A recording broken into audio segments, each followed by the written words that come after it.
We're going live. We're going live, and we're live. Hi, everybody. Look who's here. Paul's here. Hey. We're both here. All right, let me make sure A little bit tweet it out of out. You're out of it, huh? Let's do this. Let me see. I've had a very rough morning. Very rough morning. Like, I don't know why. I think it's a change in the weather. I'm like, everybody's out of it. I don't know. I think the energy that's building, it's people are getting very frazzled. The energy, Paul. People's energy. I'm becoming one of those people that talks about people's auras and energy. I think, I don't know, maybe it's just, we're 6 months into this thing, and maybe this is the breaking point for most people. I think so. Yeah, I think so. Because I'm losing my mind. I had I have a friend of mine, and he seems like a very rational guy. This guy just, he lives in the city. And the other day he made a post, and he's like, you know what? I said, F it. I'm selling my apartment. I'm moving. I'm out of here. And he's doing it. He's getting out of here. Where's he going? I have no idea. Not a clue. All he knows is here. But he's like, people are going to say that I'm bluffing, but here you go. I'm putting my apartment listing. Here it is. If you want it, you could take, Yeah. He's, I get it.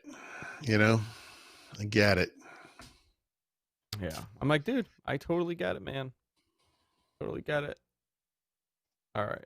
Do you have rational friends? Since when, says Bob in the chat room. None of my friends are rational. All right. Let me just open this ad that we have. We have a molecule ad. Thank goodness. Okay. All right. You ready, Paul? Sure. You guys ready in the chat? Let's do this. Oh, right. Man. One of those days. All right. Let's get the energy up here in 3. Oh, actually, I'm so sorry. Let me do this. My apologies. How dare you? Forgot one thing. Let me just check this.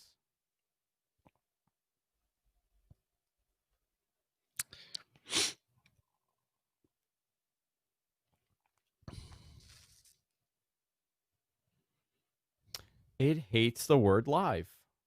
Live. It thinks it's live. All right. Okay, now I'm ready. We'll begin in 3, 2, and 1. This episode of What the Tech is brought to you by Molecule. Molecule is reimagining the future of clean air, starting with the air purifier. For 10% off your first air purifier, visit molecule.com. That's MOLEKULE.com and enter the promo code Andrew10 at checkout.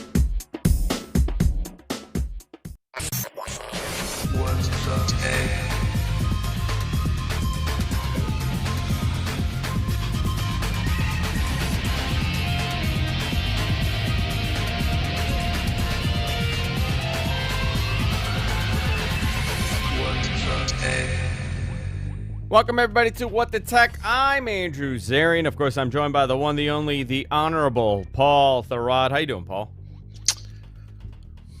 Pretty good. Been a long week, huh? Yeah. What is it? Is it Thursday? Yeah, it's Thursday. Thursday, thank God. We have not done a show on a Thursday in a very long time, I think. No, we've been doing it on Thursday. Yeah, we did. Actually. We've been doing Thursdays for years. For a while, yeah. No, we for people who did not check out our first episode, we did a show on Tuesday. We did a Apple event coverage show, which generally when we do those, it's all set. It's like an hour of everything that happened on the Apple side, and we don't get to talk about anything else. And this week was such a tech-heavy week with device announcements and products and things like that, software releases. So I wanted to actually take some time and do a second show today and take take about 45 minutes out of Paul's busy day, because I know that you've had a one heck of a day, huh? This is the third day in a row that's been like this. I think I said this to you on Tuesday. Got to double book some meetings. I don't know what's going on, and I completely screwed up the start time of the podcast. Andrew checks with me in the morning to make sure the start time is fine, and usually it is. And today, I don't remember how you worded it, but you asked me what time, and I said 2:30. And then I finished my third meeting in a row at 1:30, and I was like, "Where's Andrew?" And then I looked at our conversation, and I was like, "Oh, I completely screwed this up." Because I don't think, has that ever happened? Have I ever just not showed up for a show? No, nope, no. I don't think And you're that's. always very good about communicating where you're at, and I don't know what's going on, dude. I'm just It's okay. frazzled. Listen, I Next get week it. is Ignite. I'm going to be all screwed up. The week after that, I'm taking off. We're going to Good. bring my daughter to school, take a couple of days, go see a little bit So, of North Carolina. how the hell are you guys doing Ignite? Obviously, it's digital this year, right? Yeah, it's virtual. So, it's going to be a lot like Build. They've split it into two shows because Ignite has so much content and it's so busy. They knew they could, Microsoft employees wouldn't be able to do it because they're trying to accommodate different time zones and all the stuff. And so I would say the main parts of the show, I think are Monday, Tuesday, or maybe Tuesday, Wednesday. I don't remember. I'm actually going to be, and Mary Jo and I are both going to be in two kind of post-show wrap-up things or whatever. Oh no, wait, we're going to be in something. I'm sorry, I don't even know what we're doing. Don't listen to me. I don't know what's going on. You're doing something. We're going to be part of it. You're doing But, something at Ignite. Yeah. So part of the problem is not to get into like a lengthy discussion of my schedule, my personal life or anything, but like my daughter was supposed to go back to school 2 weeks ago. On Tuesday this week, she got the move-in day, which is Saturday the 26th. So my wife booked hotels for us to, it kind of screwed up because originally we are going to go on a Monday. Now we're going on a Saturday. It kind of screws up the week. Um, so she booked, we would leave on Friday, stay in a hotel Friday night, move her in on Saturday, and we'd spend the better part of the next week actually in this case, it was going to be North Carolina and Virginia for some reason, but talking to these guys from Microsoft today, and I'm like, what time? I'm looking at the calendar to see when this thing's on, and it's like, it's Friday at noon. And I'm like, it's going to take like 8.5 hours to drive to North Carolina. Obviously, originally we would, normally we'd leave at like 9 o'clock in the morning. And I told my wife, I'm like, I have to do this Microsoft thing. You booked hotels and everything, but I'm like, didn't you look at my calendar? Like I've got something booked. So we talked about it. I'm like, well, maybe we'll just leave Thursday instead. And then she just came down right before the show and she said, I just talked to Kelly, my daughter, and she can actually move in Monday instead the following Monday. So now we can go back to our original schedule, which is Sunday through Friday. Oh, good. And I said, but she has to redo like 5 hotel reservations because we're moving around. And I was like, are you sure you want to do that? And she said, yeah, let's go back. Because I was really upset about the Saturday moving because it screwed the whole week up. Anyway, that's just, sorry. This just happened in the 5 minutes before you connected with me. You know what I mean? I'm still processing this. Anyway, sorry. So I'm all screwed up. Don't worry about it. I'm okay. Don't worry. We do have a lot to talk about today. How's your kids in school doing? Is that all? Oh, it's going terrible. I just want to tell you. I'm losing my mind over this. One kid's in school. The other one's not in school. They just announced that they're delaying school again here in New York by another week because, the entire pandemic wasn't enough time for the city to get their shit together. Very, very typical of government. They've had all this time. They know they got to reopen. They just don't. Right. It's so baffling and embarrassing. My take on back to school was we knew this was coming for 6 months. There was a lot of talk about how we're going to do everything we can to get ready for back to school. And I don't think anyone did anything. No. That's what it feels like, including the government. So it's perfect. Yeah. Absolutely perfect. Yeah. It's cluster, a perfect storm of the wealthiest, one of the wealthiest cities in the world can't figure out how to open schools safely. So it's quite alarming. But we do have a lot to talk about, obviously, here because Sony had a big announcement. Obviously, they unveiled their pricing for their PlayStation 5 and how the gaming pricing is going to be. Also, now we didn't touch on it last on Tuesday, but we got the Xbox pricing also and how that's going to go. So I want to get your opinion on this, and I actually want to get the opinion of the audience because this is a very interesting console war generation. Considering everything that's going on, right, in the world and everything, all the different variables that are coming into play, including Nintendo being a blockbuster breakout star during this pandemic for the console. They've done tremendous. I mean, it's virtually was sold out the entirety of the last couple months. So I want to go into that. Or probably the holiday season is going to be wild. So There's a Well, no, I mean ton. they've bumped production like twice because of this. And they're talking about the next generation. Right. Yep. So Lots going on. a lot of moving parts here. Before we continue, I want to thank our great sponsor, and that's Molecule. You've heard me talk about Molecule for, oh man, like 2 years now. Not only because they're an advertiser, because I actually use it, and I have two of them currently. I have a third one that I ordered for my attic now, because genuinely this thing works. And the way that it works, so what Molecule is, it's introduced a breakthrough science that's finally able to destroy air pollutants at the molecular level. What it does, it generally, you buy an air purifier from one of these big box stores. The common thing over the last, I don't know, since the 1940s. Yeah, since the 1940s has been the HEPA filter, which everybody's heard of, the HEPA filter. And people are calling me as I'm doing this live read, which is great. Maybe they want to buy a Molecule. I think that's what it is. But what's the problem with the HEPA filter is that it's outdated. It doesn't. It only collects large pollutants, but the small things like mold, viruses, bacteria, volatile organic chemicals slip right through. And this is a tremendous deal, especially if you're a little bit sensitive to the environment around you. I have terrible environmental allergies, so every season, every fall, every spring, even in the winter, because everything is so closed in. You got the heat pumping and the windows are closed. I'm suffering big time.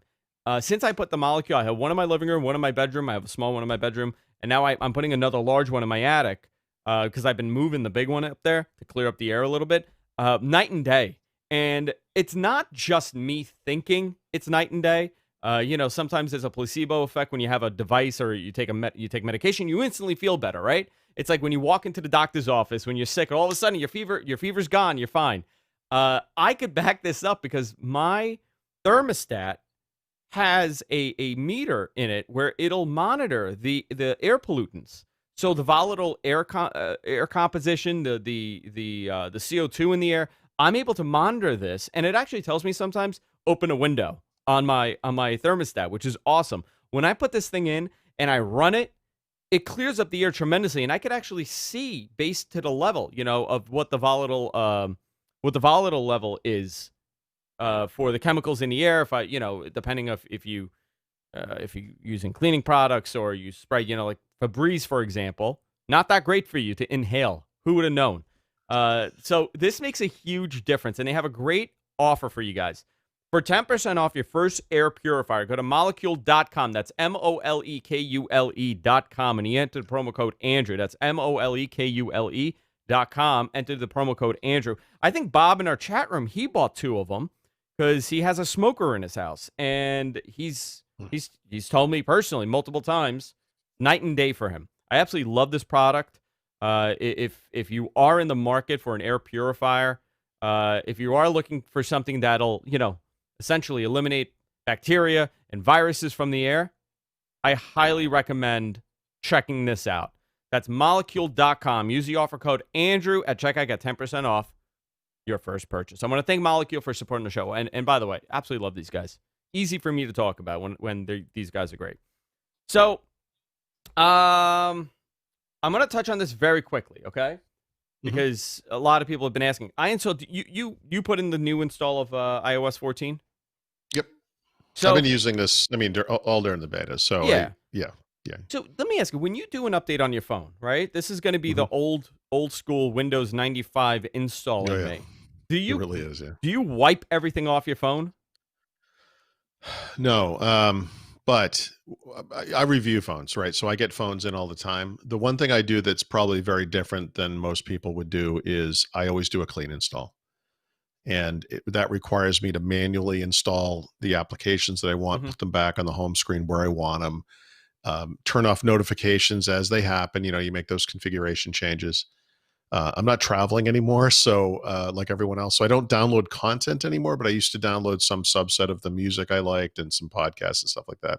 I just stream everything now, so that's actually easier. But no, when I mean, like on my iPhone, I have an iPhone, whatever it's called, 11 Pro Max from last year.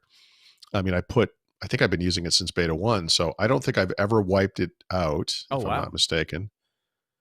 But remember, I only used it full time for a month or so when I was reviewing it, and then for another couple of weeks when I looked at it again in the spring. So it's not my daily use phone. Um, but I cycle through phones so much I don't have to wipe them out, if that makes sense. I understood. Yeah. So yeah, I Well, wipe out PCs a lot for sure. You know. so I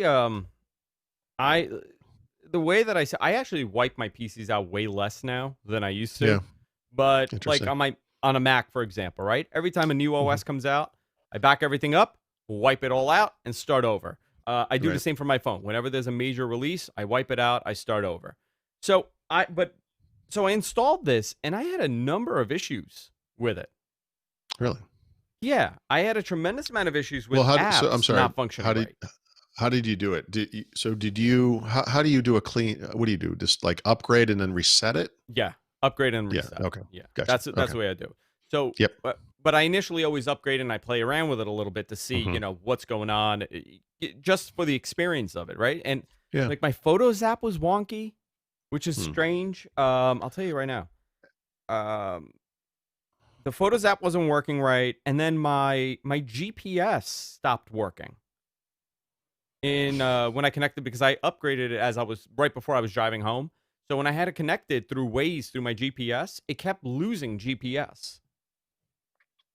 Interesting. Yeah, I pulled over and I restarted it, and then I plugged it in again, and it worked fine for like 10 minutes. Dropped the GPS.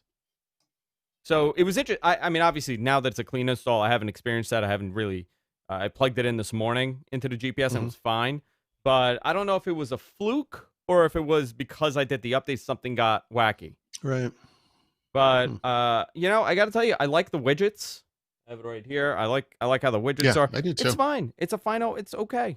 You know, Now, the what we improvements are need, of good. course, is more widgets, right? So, All the I widgets. yeah, all the widgets. Like, so I wrote a thing about that today with regards to Microsoft, but that's true of everything. You know, if you're like a big Google user, you would want a Google Maps widget or whatever, things like that. So that will happen. I mean, there's no doubt. I think developers like users kind of ignored widgets when they were stuck over on that whatever that feed was called is still called. They still have it. But now that you can put them in the home screen, this is live tiles again, right? I mean, from Windows Phone. I mean, this is an opportunity to have nice at a glance information, your schedule, the couple of incoming emails you haven't looked at yet, the weather, news headlines, Yeah. whatever it might be. So I think people are going to start experimenting with different layouts, different size widgets in different locations. The way it kind of auto layouts the other icons around them is kind of interesting. Um, I I think it looks great. I really Well, like it. is there any feature that they added that you saw and you said, "Wow, okay, this was necessary"? Well, the widgets thing. I mean, the one thing they haven't done is let you put icons anywhere arbitrarily, right? Like you can in Android. And one of the things I'd really like to see them, someone add, and I know it's possible, but I mean, hopefully Apple will allow it in the store, is just a transparent widget. And so you can put them all. You could put them. You could put a big one at the top and move all your icons down to the bottom. So when you're using the phone one handed, all the icons are right there. Yeah. I would love to lay out my home screen like I do on Android, on iOS. I would love that. And then it's not done very well, but the other big one is it's kind of like a pseudo all apps screen. I can't remember what they call it, but if you swipe all the way over to the right, The apps library. the apps library, right? So it's kind of goofy because by default, and you can't change it, but it separates them into groups like suggestions, recently added utilities. Instead of just an alphabetical list, if you pull down on it, you'll get the alphabetical list of all your apps. And so it's a little bit like the all apps screen in Android, which is a crucial interface. Yeah. Um, and what that means now is that you can hide icons, so you no longer have to have all of your apps on the home screen. So it kind of makes it more like Android. I always preferred the way Android did it. The home screens were for the apps you use all the time. All apps is for all of your apps. Yeah, and honestly, that's it's so interesting, right? Because that's such a small thing, but it's not. It's such a gigantic Oh no, feature, it's especially if you're coming humongous. from the Android side, because I don't need to Yeah. have, like there are certain apps that I have here that I have because just I Yeah. used it a You couple need them times, sometimes. sometimes. Well, for example, like let's on Android, I'm sorry. Well, on Android it would be Google Pay, but on Apple it's Apple Pay, right? Or Wallet or whatever. Like this is an icon you don't need sitting on your home screen usually, right? I mean, some people might use them for cards and things for stores and whatever. But for the most part, when you walk into a store and you want to pay for something, you put your phone over the NFC device, it pops up automatically. The icon is just wasting space, unless you use it for other things. Yeah. That's an icon I don't need on my home screen because it will just come up when I need it. So Android makes it very easy to hide that. Now it's not easy, but you can hide it if you want to in iOS. And it's not perfect, but it's way better than it was before. Yeah. So, anything quick on the Apple side that we missed or did not talk about that we want to touch on before we go into everything else? I just wanted to mention, it's not so much new to, like something we forgot, but since the event, I'm trying to remember when we talked. We talked right after the event, right? So that night, I asked my wife, who is a writer as well, but she writes about health and nutrition and wellness and things like that. I said, look, I know this is goofy. I want you to watch the part of the Apple presentation about Apple Watch and about Fitness Plus. And I've talked about this. I talked about this before on First Ring Daily, and I wrote about it. But I in the process of doing this and getting her reaction to Apple, by the way, is hilarious because she can't stand Apple. But her reaction to the product and to the service were both very positive. And I, this week, since that, have canceled my pre-order of a Fitbit Sense, which is the new high-end smartwatch, and I ordered an Apple Watch. Really? Yeah. And, I just realized what was the driving factor? Was it the fitness? Yeah, that's all I care about, right? So I'm not interested in getting deeper into the Apple ecosystem. One of the biggest problems I have with this thing is the Apple centricity of it, right? But I'm always going to have an iPhone, so I'll always have something I can sync it with or whatever it does, and I can configure it. That's fine. Like, it's always there. It's not a problem. I don't like the fact that I'm probably going to have to charge it every single day, but I will put the charger in the bathroom, and when I shave and shower and stuff, that's when I'll charge it. And that hopefully will be enough time. I don't know. But yeah, the way I said it to my wife, not that I was trying to sell her on me buying it per se, but she was kind of asking, like, how does this compare to other things that are out in the world? And I said, if you consider all of the other stuff out there, different Fitbits, there's Garmin devices, there's this thing I'm testing, the Amazon thing. The Apple Watch is a superset of all of it, and I think we talked about this Tuesday. I mean, I go to the gym like basically every day, 6 days a week I go. I still struggle with certain, like, if I spend an hour at a gym, I don't spend an hour. It's an hour door to door. So it's really like 40 minutes or 45 minutes, but that's good. And I go for a walk in the morning with the dog, and that's good. But then I sit on my ass like the entire rest of the day. I know that Fitbit has things built in. They just never seem to work for me. I have huge problems with this device, its reliability.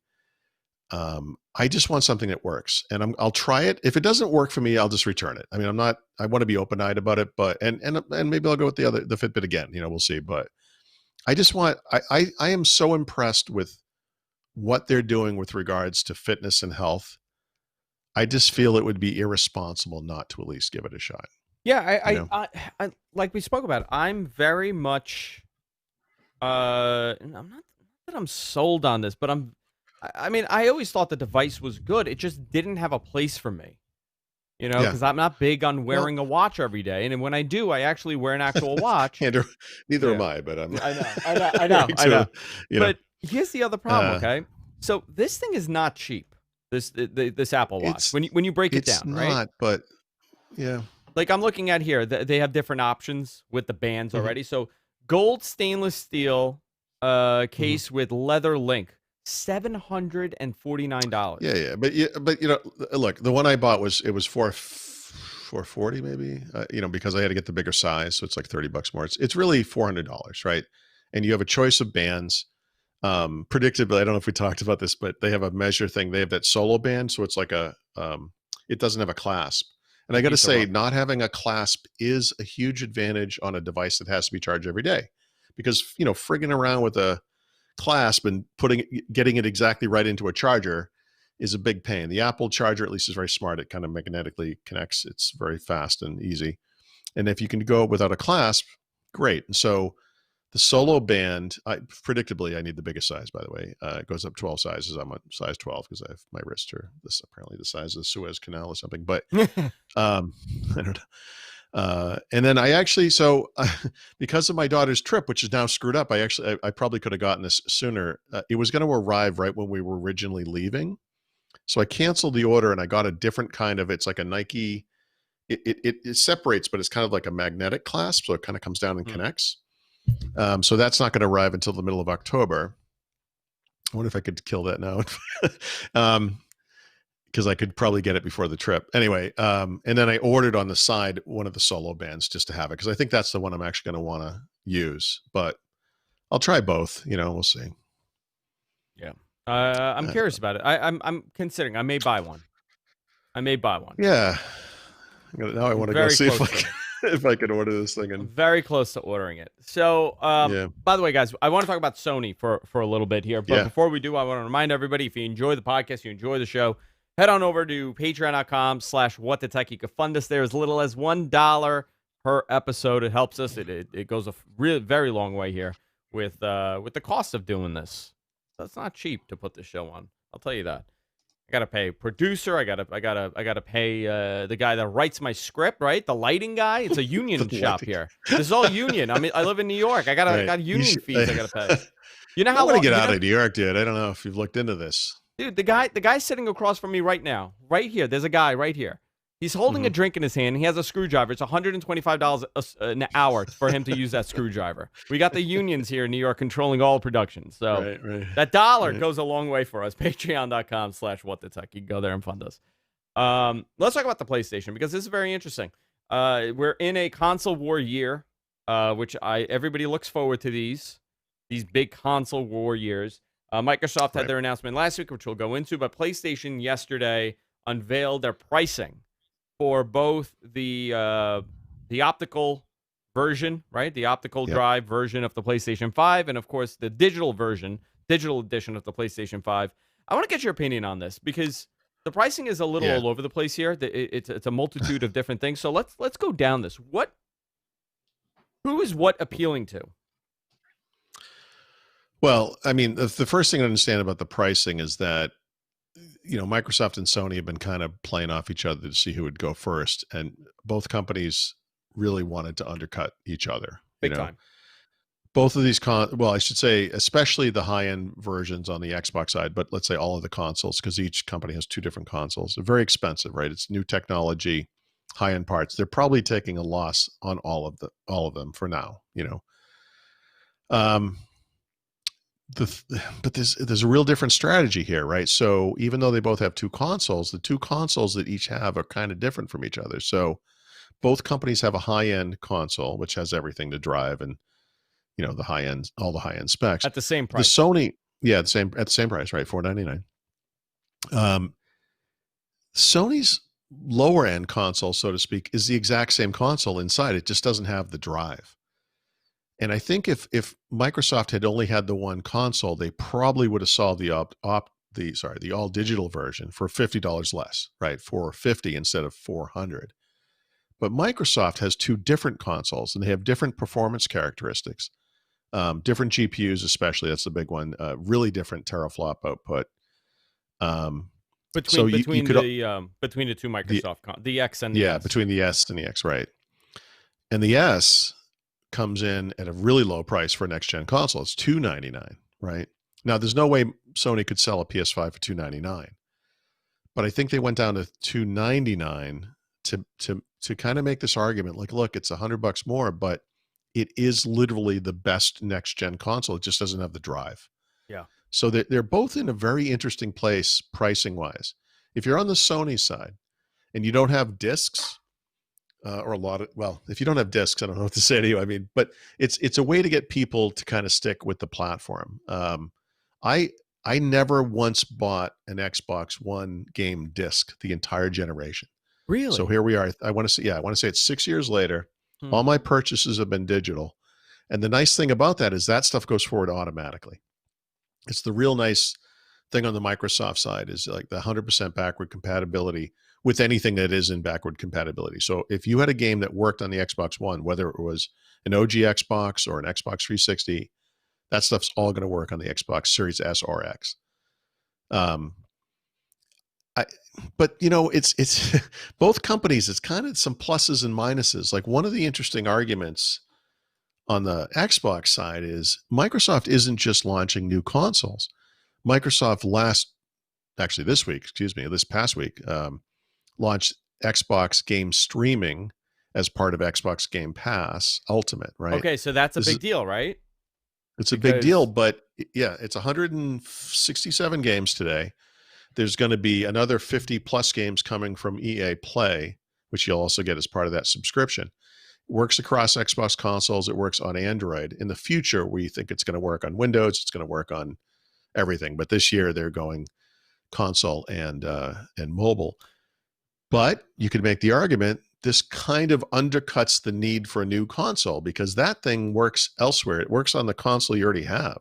So instead of spending $300 or $500 on a console this year, you could spend $15 a month. Well, yeah, and here, get the games. It's actually very interesting, right? Because they have three different plans. One is a console plan at $9. One is a PC plan. But if you want to have both, you have access to over 100 games. It's both and game streaming. But it adds this this other library. Yeah, Android, mobile, Android as well. Right. Now, and this kind of blurs the things a bit, and it blurs things in addition to another weird issue on the Microsoft side, which is that Microsoft doesn't have any true console exclusives. Their exclusives are exclusive to Xbox, and that means they're going to work across console generations, and in many cases, they're going to work on the PC as well. Now, I happen to think that's a benefit, but some people don't. And one of the arguments that Sony makes is like, you want the next gen games, you get them on the next gen console. And by the way, another difference on that note, now that I'm thinking about it, is at least Sony's games. I don't know how they can control this across the industry, but Sony's games, so all the Sony studio games for PS5 are going to be $70.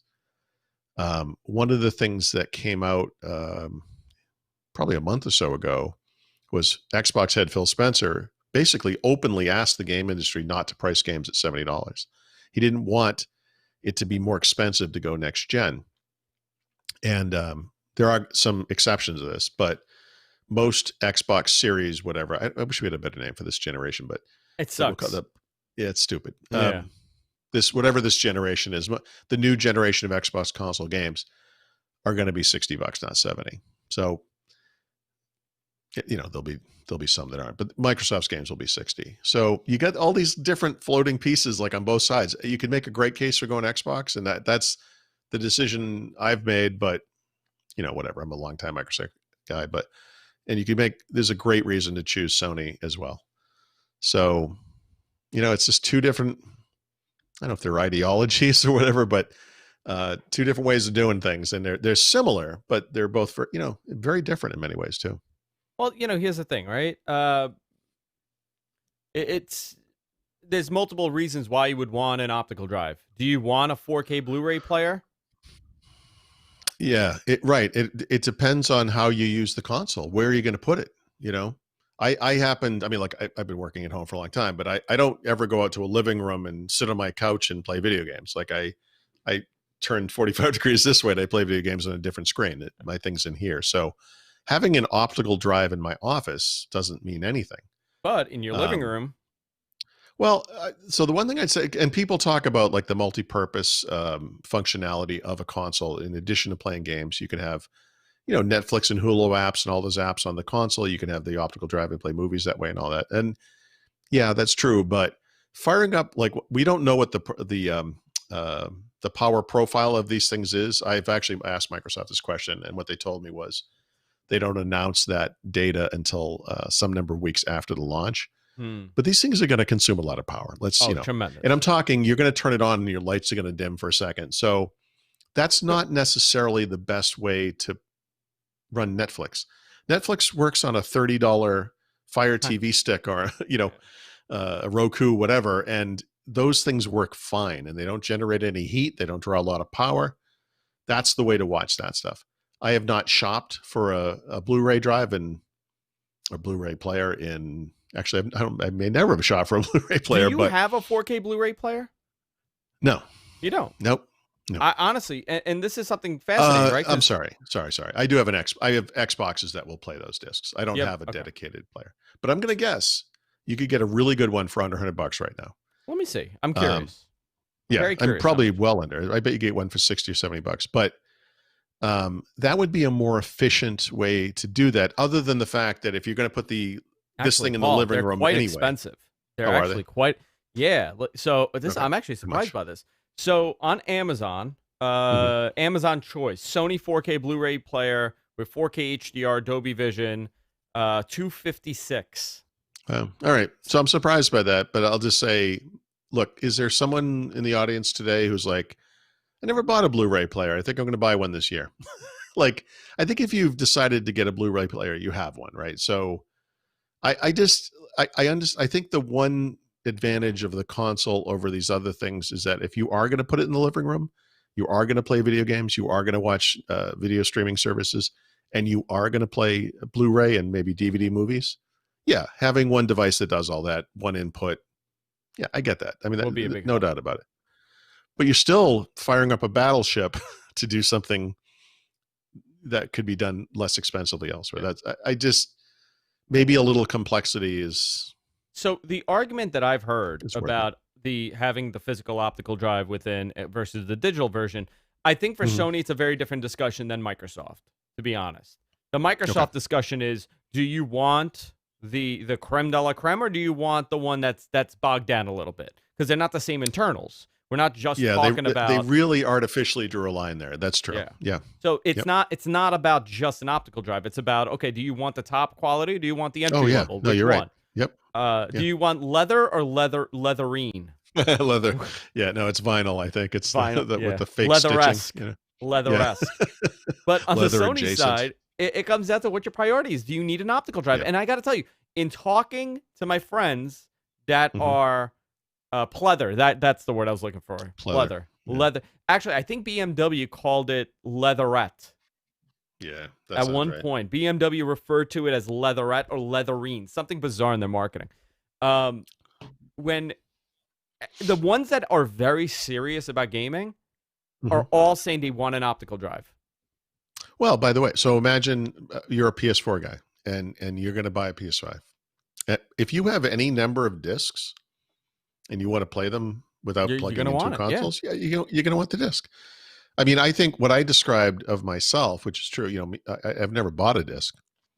It's probably very unusual. I mean, some people probably have some number of discs, and then maybe at some point, maybe because titles were on sale this way, or they just started to make the transition, they have some library of digital discs too, digital games. I don't have that problem, so I'm lucky. But yeah, the other thing is, this is something I have a hard time believing, and I think you might as well, but apparently one of the reasons the Xbox Series S exists is because a lot of people still don't have 4K displays.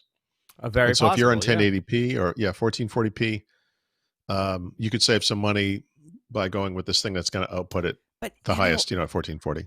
But I know. I feel like then you're locking yourself into a outdated into hardware. Like, for example, so my office TV is 4K because I just got this inexpensive TV, and then my bedroom TV is a brand new 4K TV. But my living room, which I don't really consume a lot of media there, it's still 1080p. Yeah. The kids' playroom 1080p. All right. So I don't know. This might be I'm trying to think what would be the obvious example. A lot of times, like a car dealer will do this. Like, this particular car is $10,000 and it normally goes for $21,000, and it's to get you into the store. And then you get to the store and that car's not available anymore. You don't really want that car because it's a piece of crap, and you upsell yourself. And it's possible that part of the Xbox pricing strategy is, I only have a 1440p TV today, but I'm not always going to, right? It's 2020 now. Like, I'm going to go 4K soon. And I want those games to look really good. Like, the 200 price jump is a little tough, but Microsoft also makes it a little bit easier with this zero interest, zero fee financing thing, where you can pay for an Xbox over 2 years. Not very expensive, and you get that Xbox Game Pass Ultimate thing I was talking about that gives you access to the 167 games in Game Pass, or soon to be over 200 games So a lot of people are in asking Game how that's going Pass to and work game with their streaming. financing. What do you mean? How is it going to work? How does it work? So you just go to Microsoft's So website and you finance it through there? yeah, actually, depending on this is in multiple countries. You can actually do this through different retailers. It's not just Microsoft Store. But if you look it up, it's called Xbox All Access. For the Xbox Series S and X, you can get an S for I think it's $29 a month or $29.99, whatever the price is. You get the subscription. It's over 2 years. You have that subscription for 2 years. For the Xbox Series X, it's $39.99 or probably $39, $39.99. This is kind of an excellent. If you can't afford $500, this is kind of a no risk deal. And obviously, at the end of the 2 years, two things happen. You own the console. You're not you're not leasing it. Like, you own it. You bought the console. You literally paid for it over time. The subscription runs out, like all subscriptions run out. So those are games you don't own. You're subscribing to a service. But if you find value in the service, I'm sure Microsoft is hoping 2 years go by and you're like, this thing's been awesome, and I don't even buy games anymore. I just use this. You'll keep going with it. And I think that's kind of the long strategy on Xbox for this generation, that they're losing a little bit, I bet, on X, and I bet they're losing a lot on, maybe a lot more, or at least more on S. But if they can get you to keep going on this subscription, that's how they make money off of you over time. Yeah. That's my guess. Yeah, so the 2 years for an S with the subscription with all access will come out to $600. Yes. So the way to do the math on that is an Xbox Series S is 300, right? And then a Xbox Game Pass subscription is $15 a month. That's $150 a year, right? Yeah. 15 times. No, it's more than that. I'm sorry. That's not true. It's $180 a month. So at the end of $180 a year, at the end of 2 years, you actually save $60. Not bad. Okay. I think, or $80. No, $60. Yeah, $30 a year, $60 over the, yeah. So over the course of 2 years, you'll actually save $60, assuming you were going to get the Game Pass, right? If you're just buying this thing to play games you're going to buy, then you're not really saving money. But you're getting you are getting the subscription. You can play it. You can see it. Maybe it will change your mind. Yeah. So sorry, I'm having a disaster here. There's 4 adults in my house right now, right? Okay. And nobody could prevent. Can I guess who the adults are? Yes, So go. the adults, your father, 2 brothers. Yeah. But there's another one who can't watch a kid that can't be your wife, because your wife. It's not my wife. No, it's not my wife. Hold on. I don't know. Who's the fourth one? My brother's friend. Oh, I was never going to guess that. Yeah. Okay. Yeah, my brother's friend. But yeah. My son is banging on my door, and at no point do they say, "Hey, maybe he's working. He shouldn't be banging on the door. He's working." He's working. You know what you need to do is you got to do what they do in TV and radio, and you have to get a little sign that lights up. It says recording or something. On air. There it is. Yep. Yeah. And then you teach your kids when that says that, when that thing's lit up, you quiet. You can connect it to like a collar that shocks them. Yes. Is that what you're suggesting? Okay. That's no, that's not what I meant. I was thinking more of a parenting route, but okay. Yeah. No, I wasn't thinking. I wasn't thinking. Okay. I mean, we went down a very different path here. Listen, I'm excited for both. I always tend to buy an Xbox. Yeah. Not because I dislike Sony, because I tend to buy an Xbox. My brother, however, tends to buy Sony. So we were talking about it this morning, and he was telling me, he's like, "No, I'm gonna go with the PlayStation." I said, "Why?" Yeah. And he gave me a bunch of reasons, but there really weren't any reasons like that would be for me. I mean, if you're a PlayStation guy, you've got that backlog of games and stuff. I mean, of course, there's nothing wrong. I think the Sony looks awesome. I mean, one of the problems I always had with the PlayStations was that stupid little controller that kind of dug into your palms when you were using it. Like, wait a minute, you didn't like the PlayStation? Dude, come on, I've got Gorilla Mitts. The PlayStation, the Xbox controller is perfect. You know that's like unanimously accepted as one of the greatest controllers ever made. Yeah, but you know that also that the Ford Explorer, the Ford Escape, no, the Ford, damn it, screwed that one up. The Ford Escort was once the best-selling car in the world. That doesn't mean anything. People have small hands. Good for them. I'm just saying, as a big guy, I need a real controller. So I look at this the Sony controller. I'm like, yes, finally, you know. And Interesting. by the way, I basically just play Call of Duty. So you could make the argument I should just be on PlayStation because they get everything first. In fact, as of tomorrow, if I was on PlayStation, I could be playing the next Call of Duty because You I'm could be. a lower class Xbox citizen. I won't be doing it until sometime in October. So here's a question for you. Wh- Sony is saying that they're going to be producing 11 million of these coming this holiday Yep. season. Yeah. Um, they were expected to do 15 million. However, there was a production issue with those new Yep. chips, the custom chips that they're using. What's the Xbox projected production run? So Microsoft never projects that Oh, anymore, great. and they don't talk unit sales. I mean, I will do you say, expect it to be in the same vicinity?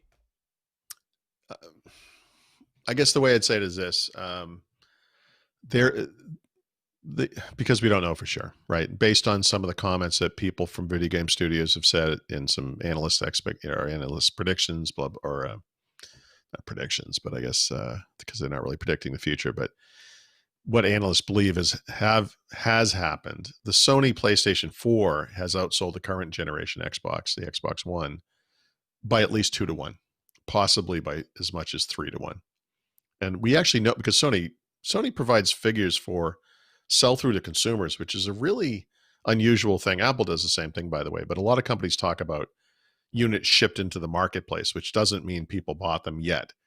But Sony actually explains how many people bought this thing, and we know that what was the figure for the latest one, 120 million or something? I think Something they like sold that. 100.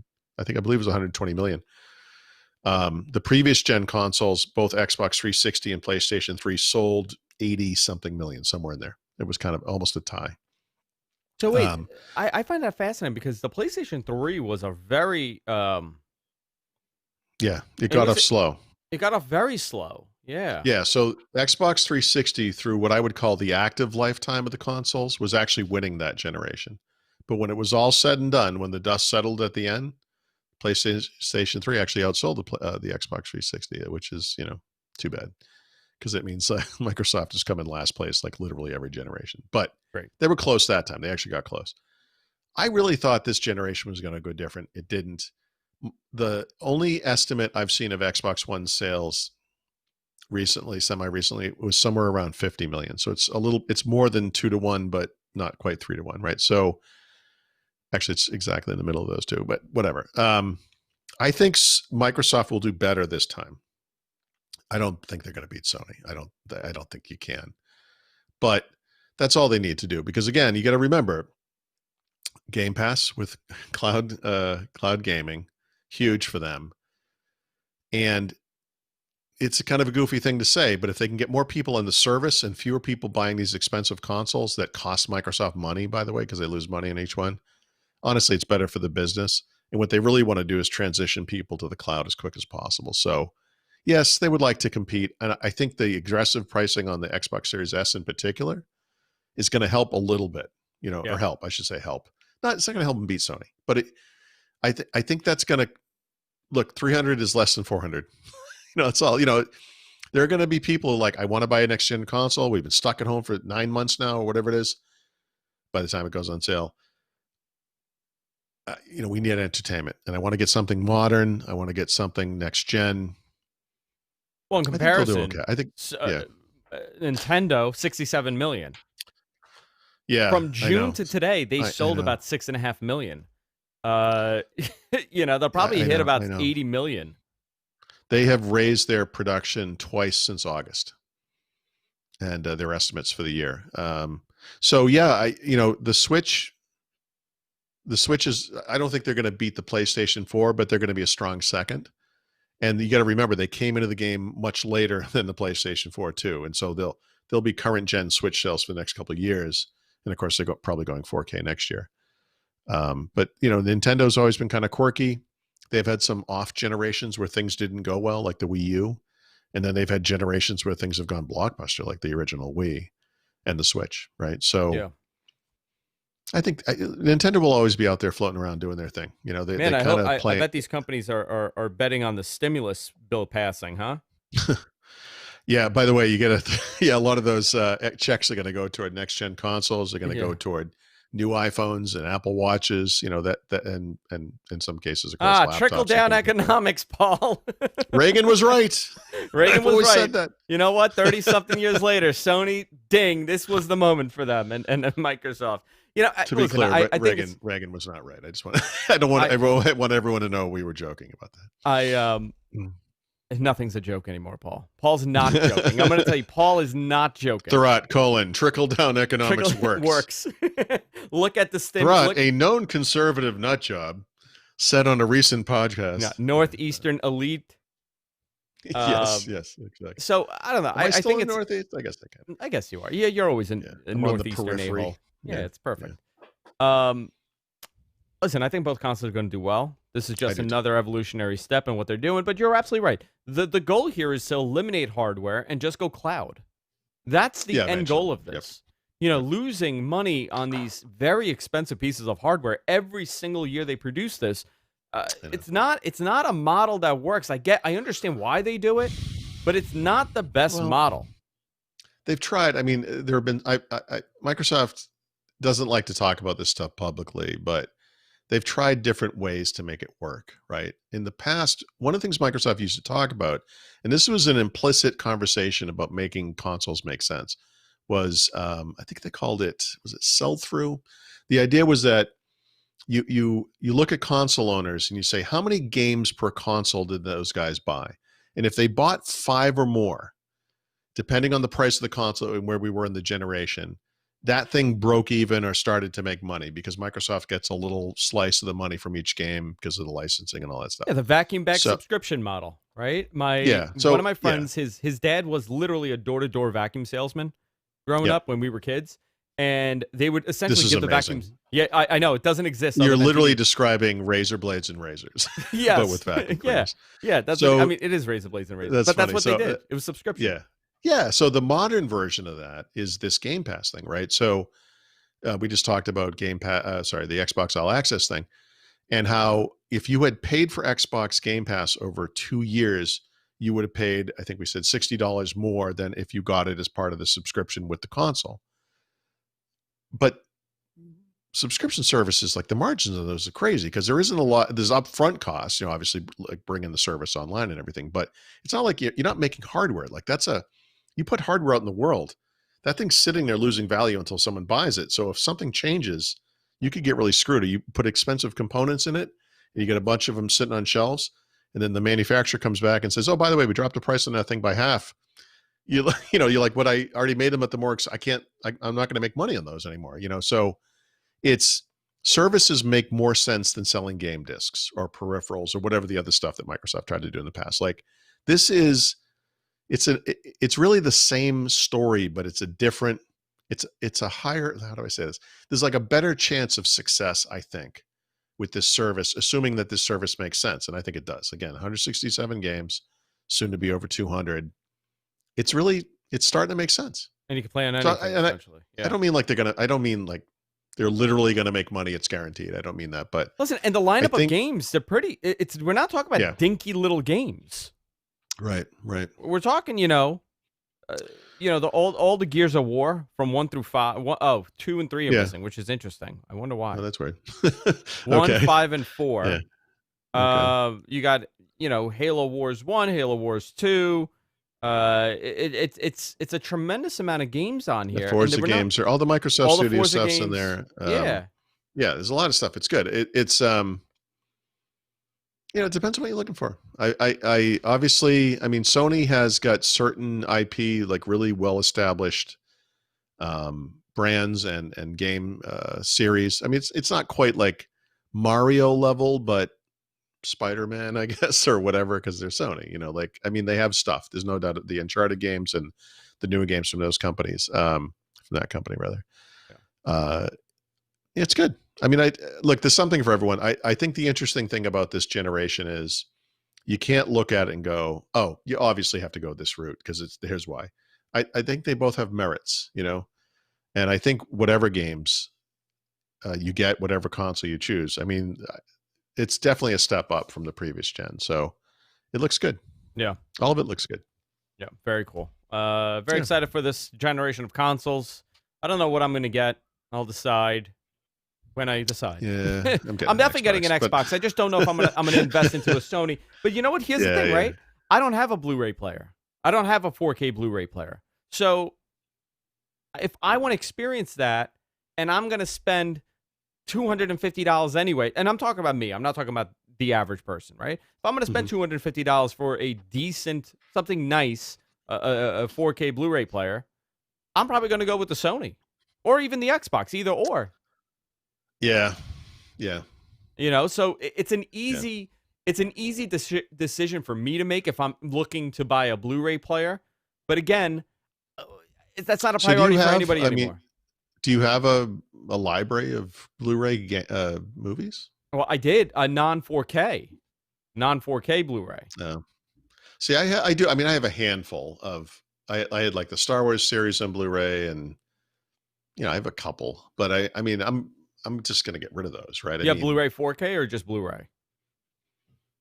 I think they would have to be 4K. I'd have to go look. Because here's the thing, right? Like the different when the PlayStation 3 came out, right? When PlayStation 3 came out, and everybody jumped on this to get a Blu-ray player, right?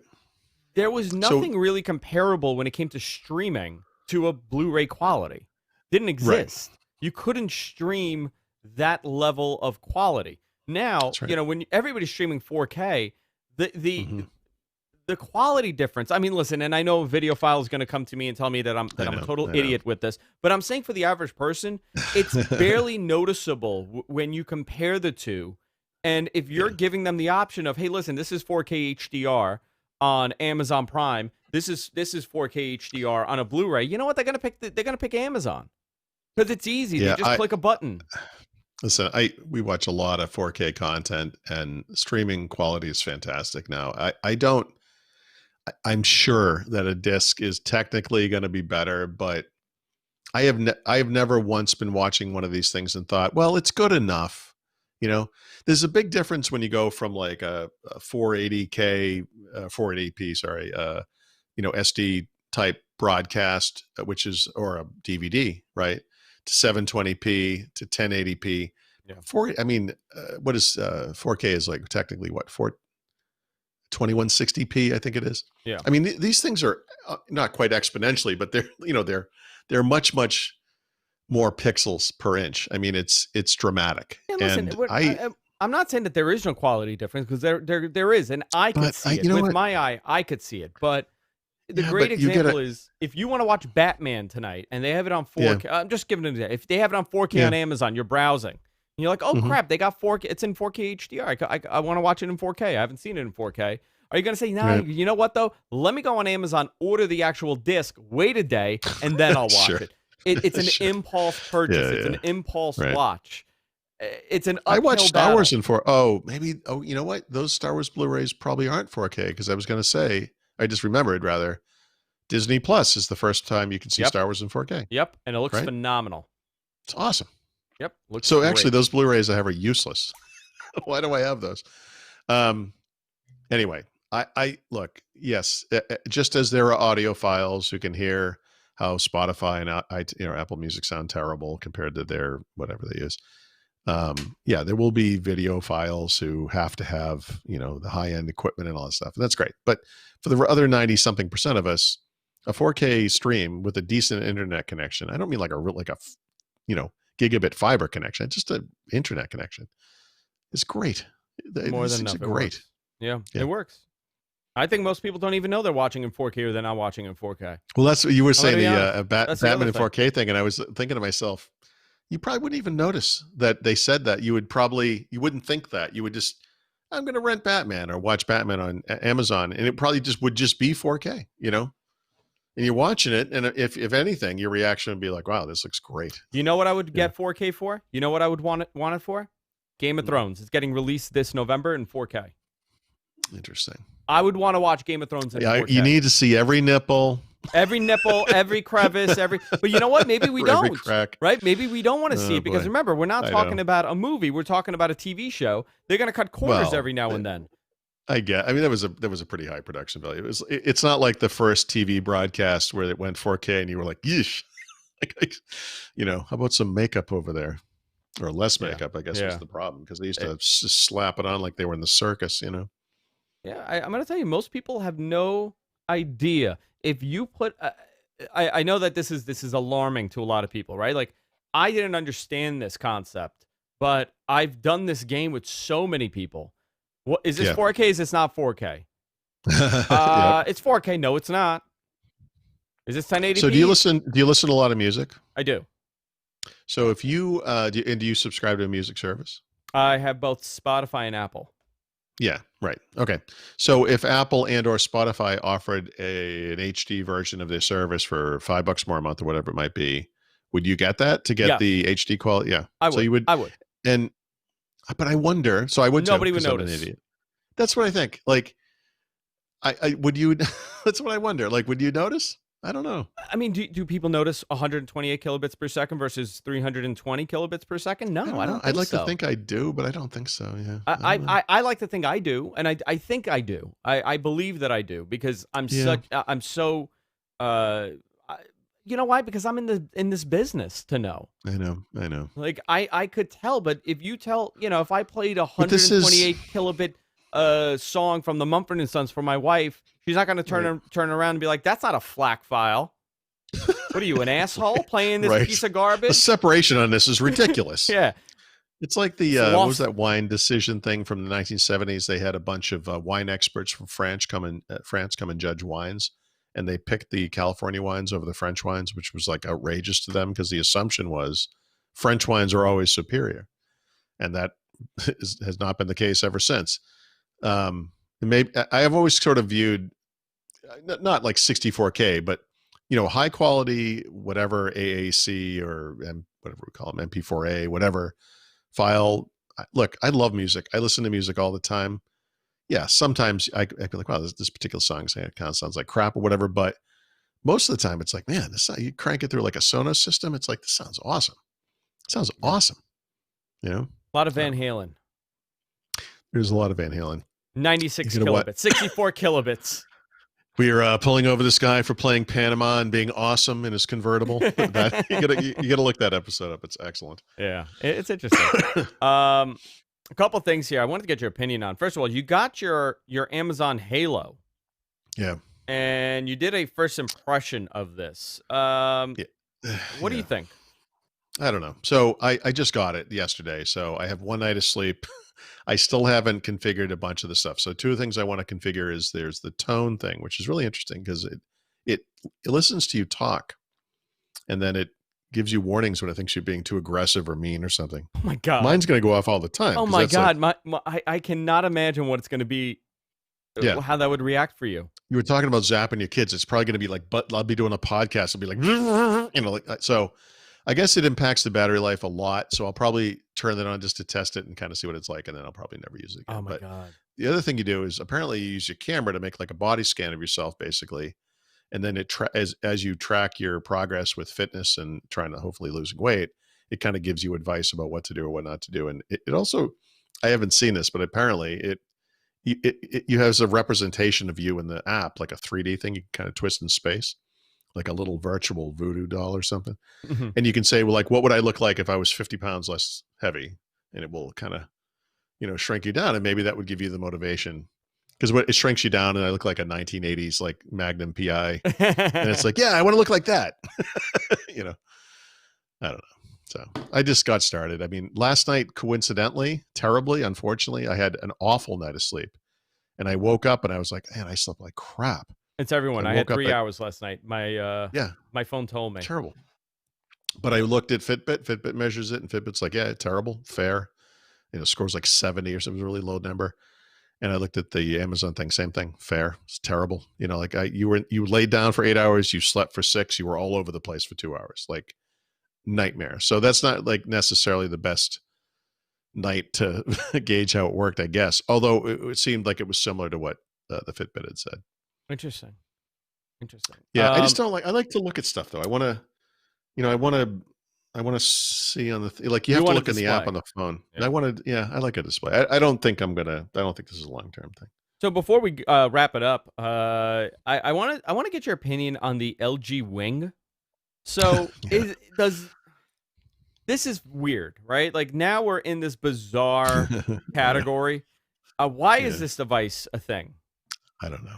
I think like the Surface Duo, LG is trying to throw stuff on the wall and see if it sticks, and it's just different to be different. And I don't know.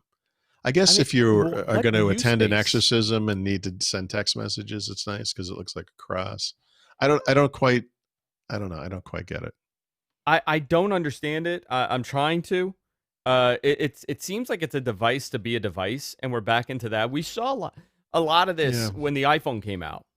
When the iPhone Yeah. originally came Yeah. out, Yeah. and then the next couple of years was a lot of these bizarro devices where they were trying to be different because they couldn't compete on that level. So right now, Yeah. you have, we're in this whole foldable or multi-screened I think foldables. rush. I think foldables are the future. I really do of smartphones.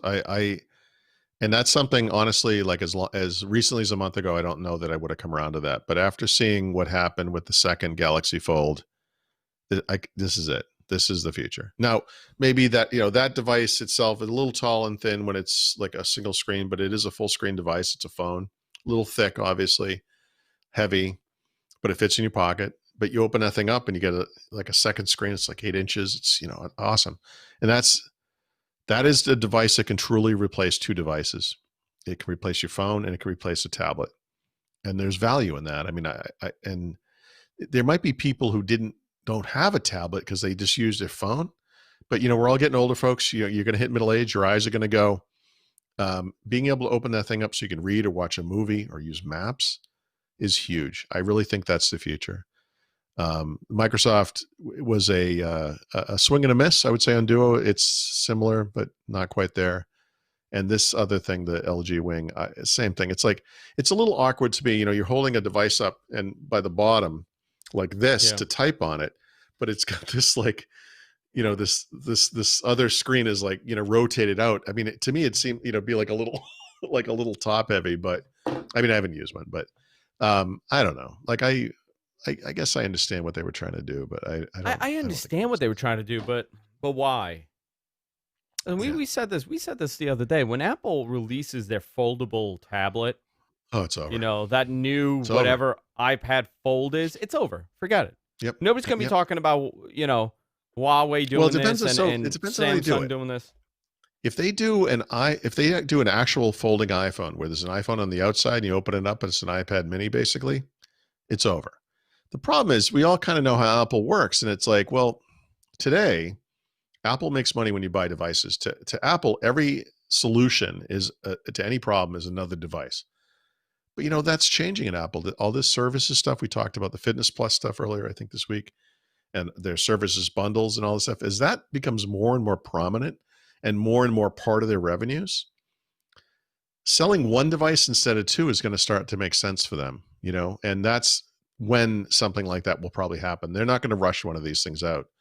Um, but when they do, I think we all know, like whatever you think of Apple, but Yeah. even if you hate them, they're going to get it right if they ship it. You know what I They're was not going to thinking? ship something stupid. They're probably the only computer manufacturer right now that does not make a touchscreen device, touchscreen computer. Yeah. Yeah. Only Yeah. one. Because they, again, this is their whole model. They're like, well, you want a touchscreen device? We have an iPad over here you can Yeah. buy. And they'll do stuff like you can use the iPad as a second screen, and you can write on it with your Apple Pencil, another device you have to Yeah. buy, and Yeah. you can do all that. They'll do that for you. But yeah. And so actually, I guess if we ever see a touchscreen Mac, it's going to be for the same reason, because that stuff is just not protecting the device's business is not going to be as important to them anymore. I'm That's curious all you when they know. pull that, when they do it. I'm curious what's going to be the reason I and bet when. it's at least a couple of years, at I least a think now couple. that they have their own chipset and these things, and they're abandoning Intel. I know that Intel's going to be around for a little bit, but the goal is to go away from Intel. I That's think the goal. they're gonna go away faster than a lot of people believe Yeah. as well. But yeah, Yeah, I'm we'll see. very curious how that goes, but we'll see what happens. All right, Paul. Yeah, You got a little bit of time to do a what the talk? sure. All right, we're gonna do this. So if you're watching live, stay tuned. We're gonna do a little bonus show at the end right here. If you're listening to the podcast, head on over to patreon.com/what the tech. You can go fund us there. This is our second show of the week, third show with What the Talk. Very busy week for us. I'm exhausted, Paul. I think it's the change in the weather. I'm beat. I Just, am it's freaking the beat. change in the COVID, Andrew. Yeah, I also, and I'll talk to you about this, but I got to open up, I got to open up two businesses, three Really? nightclubs essentially in the city as restaurants, in the next Oh, 2 weeks. right. Because what is it, Yeah, the 28th or something, or the 30th, 30th? 30th. Yeah. So I need to figure this out. This is what I'm doing now. This is where my life is at. I have a very complex career, but we'll Yeah. talk about it on What the Talk, guys. Head on over to Thorot.com. Everything Paul over there. You and Brad do an unbelievable job. The whole team does a great job over there. Also, GFKnetwork.com. If you're into all types of different podcasts, from pro wrestling to radio technology, head on over to GFKnetwork.com. And thanks to Molecule for supporting the show. And, of course, you can follow me on Twitter at Andrew Zarian. We'll see you all next time. Take care. There we go. I have about 150 emails in my inbox that Uh-oh. are some version of your reservation at whatever Hilton has been canceled, and your reservation at whatever Hilton has been confirmed, because we just changed the whole week. So we're going to be doing our Surface Duo giveaway on October 6th. Okay. So I just wanted to let you guys know we're going to do it on October 6th, because we were splitting this with Linus Tech Tips. They were also doing it with Glasswire, and they decided Glasswire, which is very fair to the audience, they didn't think it was fair to do one giveaway, for both groups. So they're going to split it. So we're doing our own just for the What the Tech audience, and of course we'll have it on Thorot, and Thorot, people that go to Thorot could also do it, which will be a lot of fun. A lot of people sign up, and we'll give that away. All right, let's do a What the Talk really quick. I'm not changing the lower third because I don't have it. I'm sorry, guys, if it annoys you. I don't have the lower third programmed, and I'm not going to search for it. And we're going to start in 3, 2, and 1. Hey, everybody, welcome to What the Talk. This is our bonus show. We record this live each and every week exclusively on patreon.com/whatthetech. I'm interested, and of course, I'm joined by Paul Thorot. How you doing, Paul? Pretty good. All right. How are you? You feel better now, huh? A little better? I don't know. Yeah, I'm going to feel better right when this is ended, and I'm going to crawl into bed. I'm going to open up a nice, expensive bottle of vino. A little bit of wine to chill me out. I had a very long day. This whole thing is nuts. Listen, you're experiencing this with your daughters, going to college, which should be a tremendous moment for anybody, especially if you're going away. I think girls appreciate a little bit more than guys. So I feel terrible. I was talking to Jess about, how I feel so bad that, Kelly's experience is I just said to my wife last night, I kind of paused the TV and I was like, imagine for a moment how different this year would have been at any other year, right? We would have went to Paris for our honeymoon, our anniversary. We would have done some kind of a 3-week home swap somewhere in Europe. We would have come home and we would have put Kelly off to school.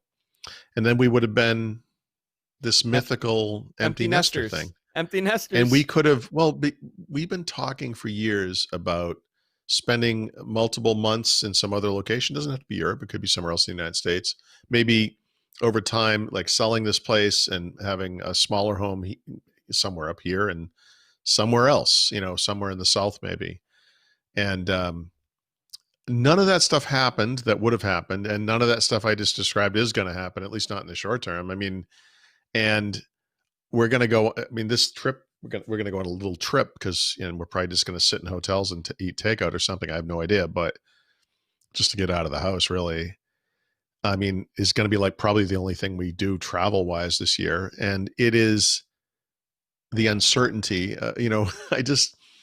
I don't mind going through this. I'm not being a sissy about it, but I think the thing that bugs me deep down is the unknowable. Like when it's going to end, right? Like, is it going to end? That was another. Actually, we were walking this morning, and Stephanie made a joke about how it's just going to run itself. It's just going to run its course. I'm like, well, it is going to run its course. The problem is, are we going to be there to see it? Yeah. Like if we have to wait for it to run its course, we might all be dead. So I don't know. Yeah, It's I just, don't know. I understand how, this is not a joke, obviously, but we're yeah, also at the point of frustration for a lot of people, yeah, where they want to just, it's very conflicting, and that's fine. You should be conflicted. You should be very conflicted on how you feel about this. You should feel like you want to get on with your life and be upset that this is happening, but you also should feel like, you have to be cautious and you have to be responsible right. around certain people. I get it. It's fine. It's fine to be conflicted. I tell that to people all the time. Two of my friends, they got into it, man. They got into it.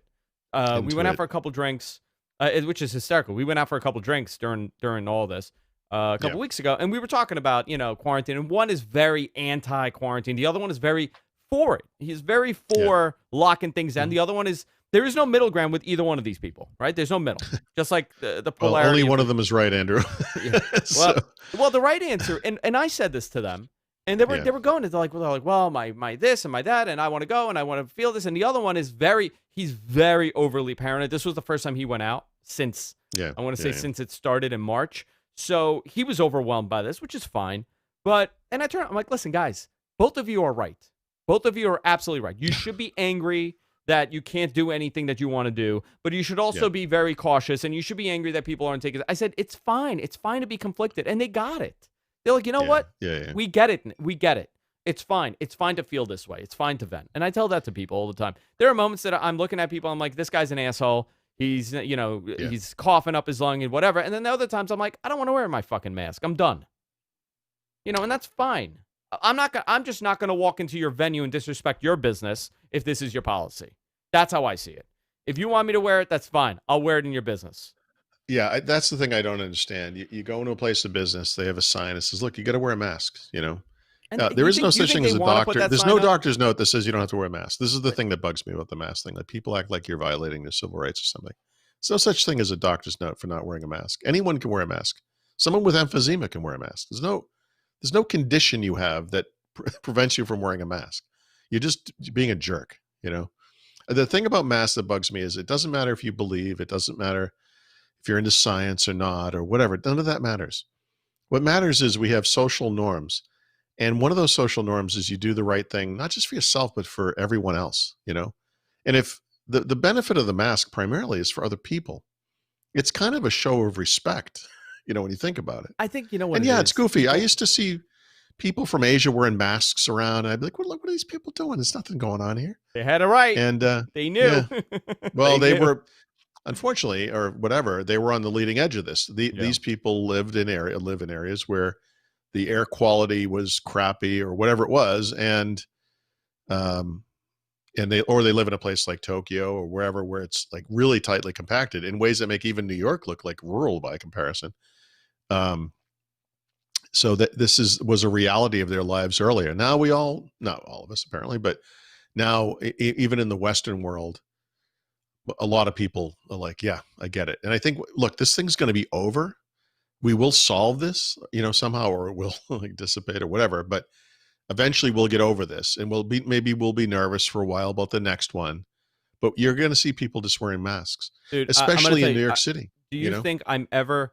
And listen, on the range of mask wearing, I'm just going to tell you, if it's a 1 to 100, 0 to 100, and 0 being you don't wear the mask, you fuck the mask, that's your thing. I hate the mask. I'm never wearing it. And 100 being overly paranoid and being totally insane about the mask. I have tattooed the mask onto my face. It is never coming off. Yeah, but you know where I fall probably at a 38. I don't want to wear a mask, right? It's a very specific number. That's my number. Yeah. I'm going with that number. I don't want to wear a mask. F the mask. I think it's stupid in many situations. However, if I'm entering a school, you know what I do? I put the freaking mask on. I'm going into your store. I put the mask on. You've walked down the streets of Manhattan, and you know that it is a game of virus Frogger. You're walking by this gross guy with his gut hanging out, and he's like sneezing into his hand, or if you're lucky, and or you've been on the train, and same thing. Like the train's the best example of this. It's oh my god, it's like a gross obstacle course, I you will know? never not wear a mask on the train. Every time I've gotten sick, Yeah, I'm 100% convinced that I tell this story. I've told it for years as a joke. right. And during like the early days of COVID, I was saying, I'm not gonna get COVID. I had a homeless guy vomit blood on me. I was fine. I ran into the doctor immediately. It Okay. was fine. I'm gonna tell you, Yeah, that has been a joke of mine, and it's a real thing that yeah, happened. I had a yeah, yeah. homeless man vomit blood on my shoes. Yeah, That's the but New York City subway system. That is, but yeah, imagine that but everywhere. It's yeah, not just one instance. the thing is when someone vomits on you, you see it. The problem with COVID is sometimes it's like you spray an air freshener in the air and then you walk through it and it's like a little wetness hits your arm and you're like, ugh. No, but imagine if that was like someone's sneeze, you know, or whatever. Like you're walking through these particles. Like Yeah. I don't know. Look, we'll see.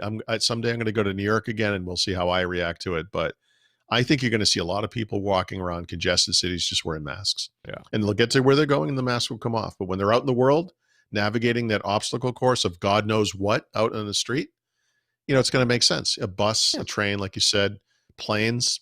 I used to, dude, I was a teller in a bank, 30 to 35 years ago. And we used to get sick all the time. And the reason is, kids get sick, parents of kids work, they come in, they make deposits, they get money out. We get everything, even if we didn't have kids. You got every sickness that ever happened. Sickness would be on money. You're counting money. Terribly. Yeah. And as you're doing it, stuff is coming off the money. I bet if there's still banks, like banks you walk into, 6 months from now, a year from now, if COVID's over, you're going to walk into banks and tellers are going to wear masks because they can prevent themselves from getting sick aside from COVID, like just from getting sick, just by protecting their face that way. I mean, so I think this is a permanent thing in the sense that masks are going to be a thing now. Not for everybody, like not 100% of people, but in certain situations. Oh yeah, absolutely. How Listen, about the first concert you go to? You're going to go to a concert? 5,000 people in an uncirculated air room. and then you think, You're gonna how wear a the mask. hell, dude? And you You're know what gonna I wear keep a mask. thinking? You know what I keep thinking? How the hell did we do this? That I I know. mean, it's actually amazing, and I'm not picking a side here on this, but the fact that we go to venues for I know. football games, Well, basketball dude, games I've with always hated 20,000, crowds. 50,000. I've always hated crowds. And Dude, I know. CES. I know. CES. Are you ever going to shake anybody's hand at CES ever again? I'm never going to CES again. That I can guarantee you. I'm never. If I can stay out of Las Vegas, I mean, maybe there'll be a trade show or something, but like a Microsoft thing. But I will never go to CES. I don't ever want to go somewhere where there are that many people. Yeah. When even like a year ago, February, when I went to Mobile World Congress, I didn't go to Mobile World Congress. No. I walked into the building. I walked through the building. I went to the Microsoft meeting I had. I went to this other meeting I Walked had. right And I out. walked the hell out of there. I'm not walking around that place. I don't. God damn it! Are you kidding me? And this is before COVID. Like I can't stand that many people. You know? Yeah. It's listen, man. It's gonna be a whole new world. The only Yeah. thing I fear is that we have shifted, right? And I'm talking about nightlife because I'm in that business. I'm in nightlife. I'm in the hospitality industry, in a Yeah. bizarre way. But uh, habits change, right? We have now developed 7 months almost of habits that we've never had before, like Right. not going out to dinner. Not, and I think Yeah. not everybody, listen, let me just say this. Not everybody goes out to dinner every night. However, it's really engraved in the New York culture, in the Boston culture. You go out to eat, you go out to drink.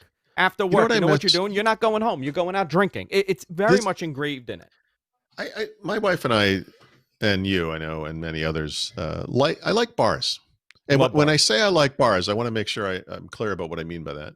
I like to sit at a bar. Me too. I like if I have Yep. a choice, if I'm going out to dinner, unless it's with a group of people. If it's my wife and I, and they have a bar, I want to sit at the bar. Mm-hmm. And you talk to people. It's interesting. Talk to the bartender, whatever it is, whoever's It's an there. experience. Yeah. Yeah, that's part of the experience. I enjoy that. My wife enjoys that. I know you do, and Mary Jo does. Obviously, whatever. I mean, obviously, if it's 4 people or 6 people, unless you can get a corner thing, it's difficult to do that. But the places here that I go to still, the places.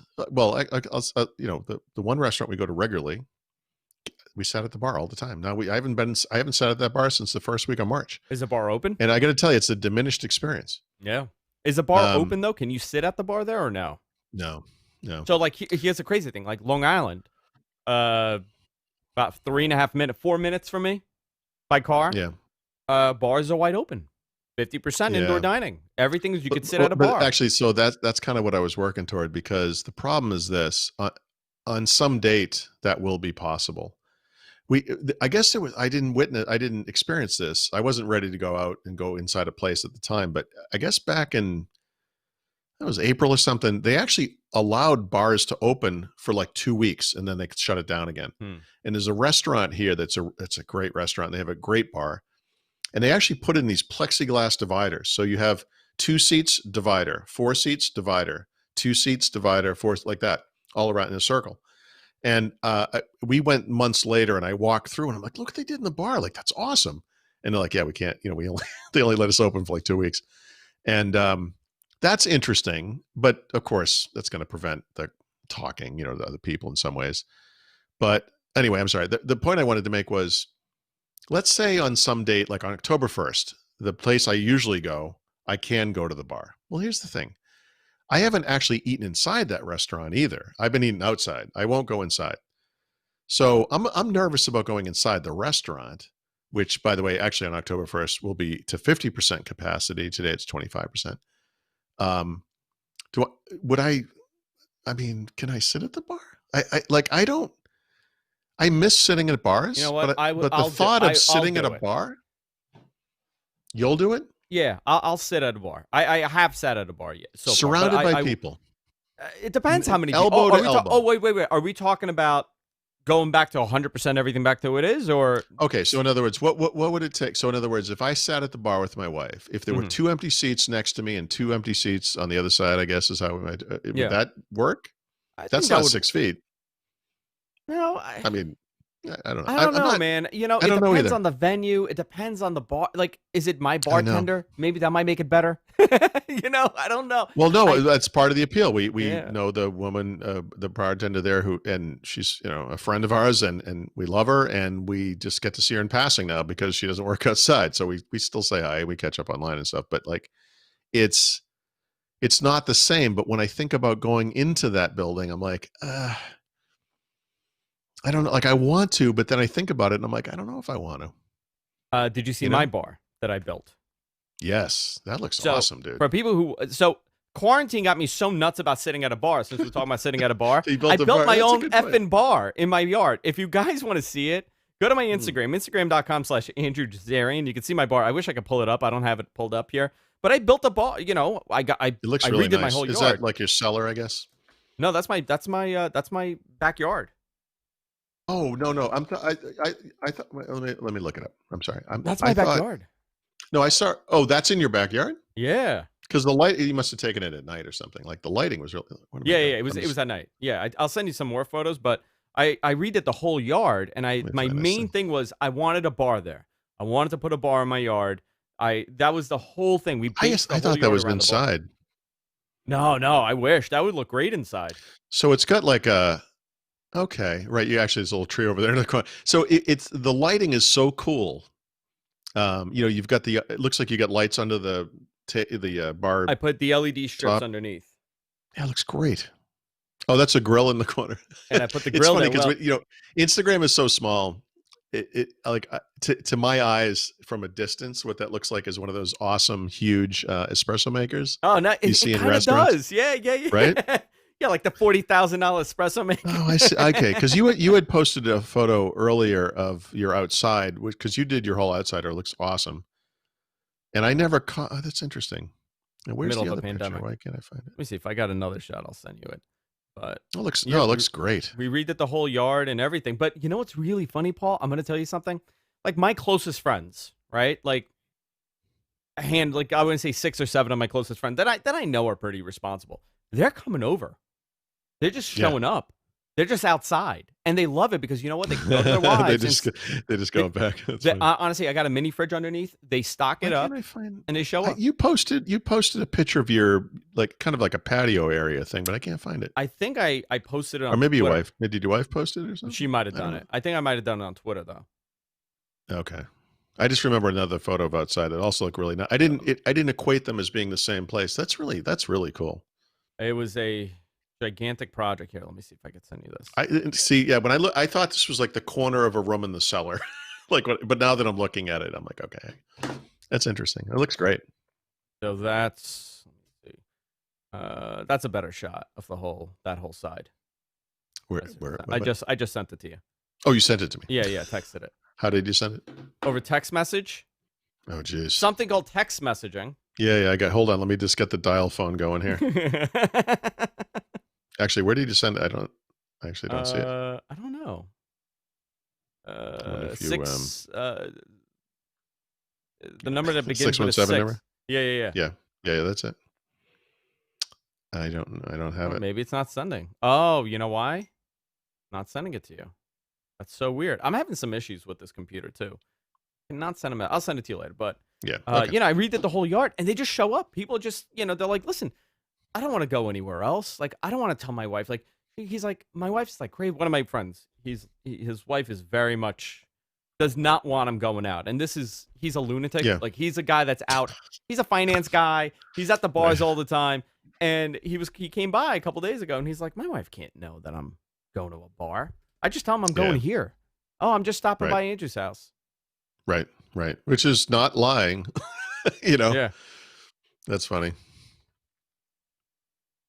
Yeah. So, I don't know, man. I don't know. We're going to find out. I just, everybody needs to just be respectful and courteous. And it's crazy we need to say this now. But listen, not everybody subscribes to the same philosophies as you. Not everything that you think is right. Not everything you think is wrong. I'm all for it. And we talk about this a lot. And I got a great email from somebody about my take on Reddit, on how I don't use Reddit anymore. The reason why is that it's become such a vacuum of the same thought process when you subscribe, when it starts catering to just your interests, where it doesn't appeal to me anymore because I like to change my opinion. Tell me this. Yeah. Explain to me why I'm wrong. And you know what? This is the failure of the internet. Yeah. That's because if you would go back in time 20 years ago and you were like, listen, you're going to have these information sources that's going to tailor what you see to the stuff you care about. It's like you get a giant newspaper. Instead of all those sections you don't even read, you're just going to get the sections you read, and it's going to know that because it learns what you like over time. You're like, oh, that sounds awesome. Isn't that dangerous, though? You don't think no, but it sounds awesome until you understand what actually happens when you do that. Everyone is only paying attention to the stuff that they think is true, and it just gets reinforced. So it's a huge problem. I'll break it down to such a simple example, and this is what Twitter has become and everything, right? I'm big into cars, so I was always part of like car forums growing up. I would always be on a car forum, and then I got my Subaru, right? So I joined a Subaru forum, and the Subaru forum was other people with it's great, right? Because it's such a cult following for like Subarus. And I was in a Subaru forum, and it was a lot of like other people that have the similar car, and then other Subarus, and then part conversations. And at one point, it turned into a bashing of Mitsubishi. The whole group became a hate group for Mitsubishi. It's the Calvin pissing on Ford thing, Yes, exactly. When you're a Chevy guy, yeah, of course. And it became so bad where one of the guys that would come to and then we would have meets here in Queens. It was like Subaru meets, so we would go there. And one of the guys bought a Mitsubishi Evo. And you had to see, these people were angry at him. They were mad that this guy turned their back and bought another car. And that's exactly what the internet is.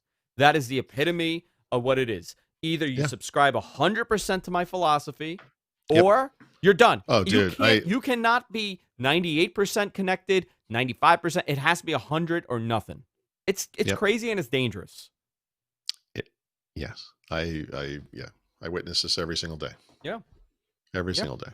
God forbid you say something negative about Microsoft. God forbid.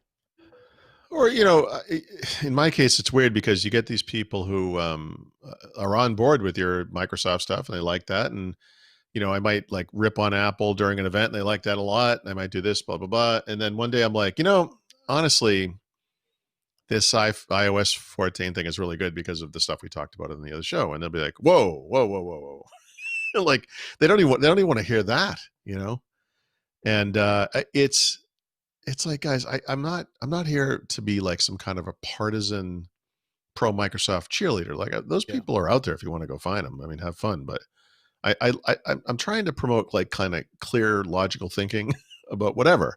And look, no one gets everything right. I mean, you're wrong sometimes. It's fine. But when you're wrong sometimes, you just admit you're wrong and you move on. Like, or there could be things like the Apple Watch where, I tried it early on and I was like, this isn't for me. But I've watched it evolve over time and it's like, oh, I think I need to get one of these. And they're like, whoa, you said you hated Apple Watch. I'm like, I didn't actually say that. Like you probably took it that way, but it's changed. Listen, everybody's allowed to change. Everybody's allowed to change. I think if you don't change, you're dying. I mean, you're going to die. I don't know. Yeah. It's too bad. All right, Paul, let's wrap it up. My wife's home. My kids are all home. Oh, good. Finally, someone can watch Finally, the thank kids. God. Finally, there's an adult in the house. There's four grown men in there, and there's finally an adult has stepped through the door. I know. I'm dude, I am exhausted today. I am freaking exhausted. Me too. I'm definitely taking a nap today. I honestly think it's the change in the weather. It has to be. Because I know I'm not sick, but I feel heavy. I feel very heavy. Maybe because I haven't ate anything today. Maybe that's why. All right, guys. See you next time. Take care. Yeah, man. It's crazy. People are so polarized with everything. It makes me sad. I was reading this interesting article, and it was about just like the culture of the internet and how it was predicted this would happen like 30 years ago. Oh, really? The people actually saw this coming. People saw this coming. And it was this analysis of like, okay, so what's the next step for the internet, right? Like the next 20 years, what happens? Because it can't go this way, right? And this person's argument, and not that I believe in this concept, but I thought it was interesting. They said, at the end of the day, people are still tribal, right? We're still very tribal. Look at how we treat our cities and towns and our states. If even our block, we're all very tribal. So when you connect this mentality to a global opinion, it's only going to be problems. So the article was saying like we may take a back, they may actually, the next thing would be to kind of cater this towards your area. When you're seeing social media, rather than catering, the first thing that's going to do is cater it towards your neighborhood and your community, and then it's going to spin off into everything else, which I don't know if that's a positive. I don't know. It was just a fascinating look at it, and the concept of maybe we're just not made to be around everybody of all different walks of life. I thought it was it, and it wasn't done in this like bizarre hate way. I got to find that article. My wife, when I often kind of debate like the future and where we're going to live and and my wife's like, I want to live, I want to live in a city. And I'm like, yeah, I want to live in a small place that has 6 acres of land around it. And so I don't ever hear or see anybody else. And she's like, yeah, but I want to be able to walk to whatever. And I'm like, get a bike because you're not going to be, we're not moving to a place where you can walk anywhere. I can't be that close to people. People make me crazy. Yeah. See, I'm still in the suburbs here. I'm in New York City, but I'm not. When I posted that photo, I posted those photos, everybody was shocked that there were homes. Like they're like, "Oh, these are houses." You live on a suburban street. No, of course. I live in a suburban neighborhood. Yep. But you also live in proximity to a city, so you can you can go down to Bayside, and there are great restaurants and bars and stuff there, and then you can hop on a train, and you're in New York in whatever 20 minutes or whatever 30 minutes. 20 minutes. I mean, that's a great situation. It's nice. Yeah, but who knows? Who knows what's going to happen? All right, Paul. Thank you. I appreciate it. Thank you. A lot of fun. Enjoy the rest of your day, your week. I'll be enjoying that laying down. Thank you. Perfect. Oh, can I get a screenshot of you? Hold on. Oh, sorry. Let me move the mic. There we go. In 3, 2, and 1. Let me do one more without the lower third. There we go. 1, 2, and 3. Okay, perfect. Thank you. I feel like I'm smiling for a school photo there. Now turn to the side, to the left. Okay. Mm-hmm. Yeah, me that like smile, hold up the numbers. All right, guys. See you next time. Take care.